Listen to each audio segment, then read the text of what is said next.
you're going to introduce me, you got to do it right. Okay? Stand-up comedian, 23 years old, sexiest man alive, national treasure, bald by choice. Go. Okay. Hey guys, it's Kate of All Trades, and today I will be interviewing FakkahFuzz. Singaporean produce. Stand-up comedian. Stand-up comedian. Said it before. How old are you? 23. 23 years of age. Sexiest man alive? Yeah, what about the bald part? You gotta Bald. Not by choice. It's by choice, right? It's just not my choice, but it's still by choice. Hey guys, it's Kate of All Trades, and today we will be interviewing FakkahFuzz, stand-up comedian, possibly sexiest man alive, 23 years of age, and bald by choice. Boom! You did it! You did it! Hey! I'm gonna go sanitize my hands. Okay, let's just go. So, Fuzz, why are we here?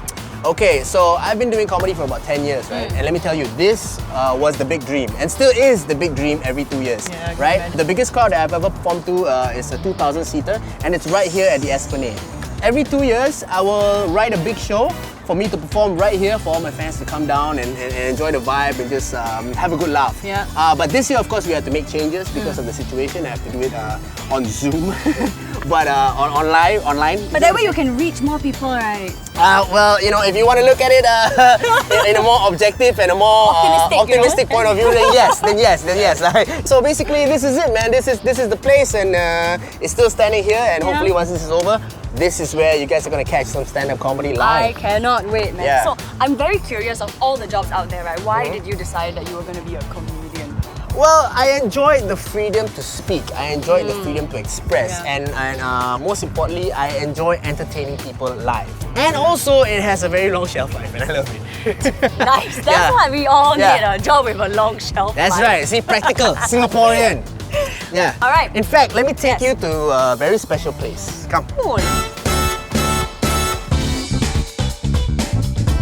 So, why are we on this bridge? It says here that we are bridging the past and the present. Are you serious? Yeah. Let me see that. Bridging the... Wow, is that why we are on a bridge? Wow. Bravo! What a pun, Mr. Director. What a pun. I cannot believe... Do I look old to you? Really? Is that a real question? 10 years ago, this was the spot, okay? Picture a staircase that leads to the second level, and on the second level is a small club called M by the River. And in that club was where I first performed my stand-up comedy act. Oh, right? wow. Yeah, I remember there was like a crowd of like less than 10 people, about 6 or 7 people.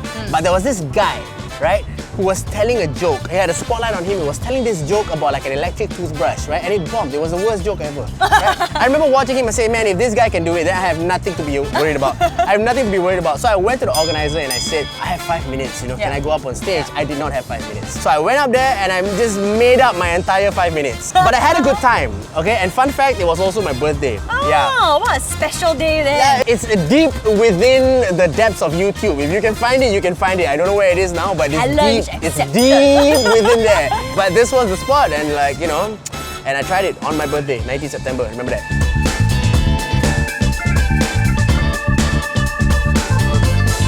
Okay, so I have a question for you. Yes. In Singapore, is there some sort of a place, a safe space that you go to like workshop your material?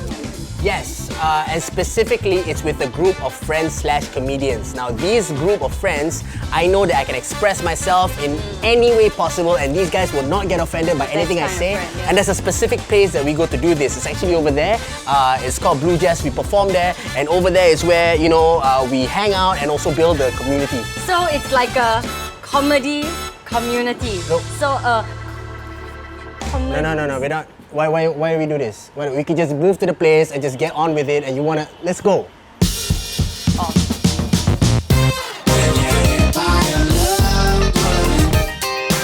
How is it like performing at the Blue Jazz?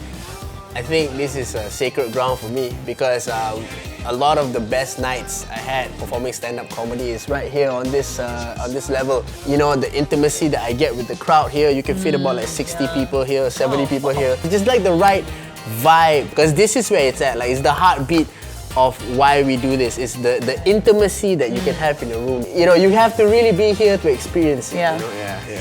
Best and worst reaction from your audience? I had a book and then I had like a lot of things I wrote. Yeah. But I remember the first joke I said was just an off-the-cuff thing that I was genuinely feeling at the time. And then they laughed. So I was like, you know what? Let's ditch the book. It's the genuine love and excitement that I had for telling jokes, you know, especially in the setting of a stand-up comedy room, was what made me keep coming back here. What about the worst audience experience?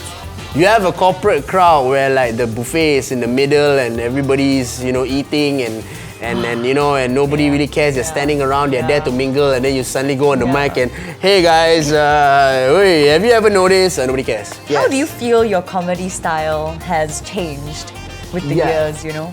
So if I want to be completely honest with you, right, I used to hate watching myself. But you have to sort of do it because then you get to see the mistakes. There's nothing I love more than going into a room full of people that don't have any idea and don't care about who I am, and then winning them over with my 5 minutes of jokes. A good comic once told me, he said, Fuzz, you're very eager. It's the pauses between the words that make the joke. That's definitely changed the way I perform now. If you see me now, it's a lot calmer. I think being an entertainer in Singapore is really out there to survive, you know, and as the scene grows, I want to see another guy that comes up, a younger, fresher version that comes up, and then when I see him at the stage, I'm like, ooh, scary. I want to feel that one day. Alright, so if you could do it all again, is there anything you would change? Not a thing. I wouldn't change a thing.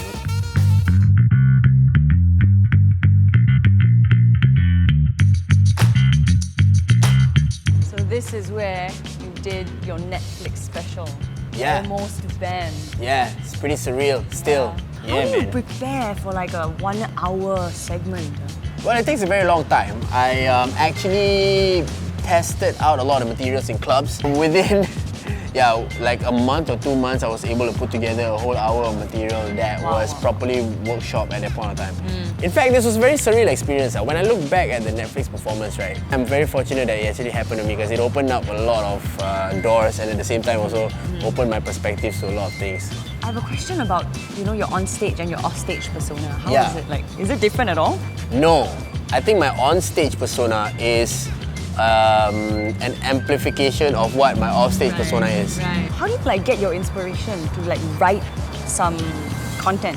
Well, for you know, the stage, for example. I like talking to people, you know. I find that that's the best way that I write. That if I talk to people and I engage with them and then I go up on stage and test it.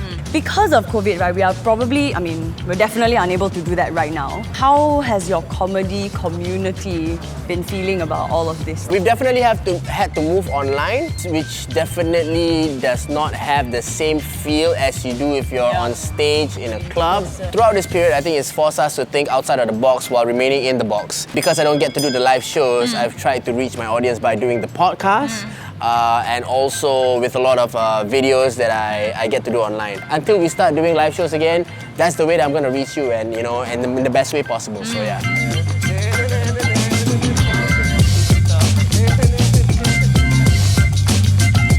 Told me this is a challenge. I gotta talk about solidarity. You know, solidarity itself is a challenge for Singaporeans, right?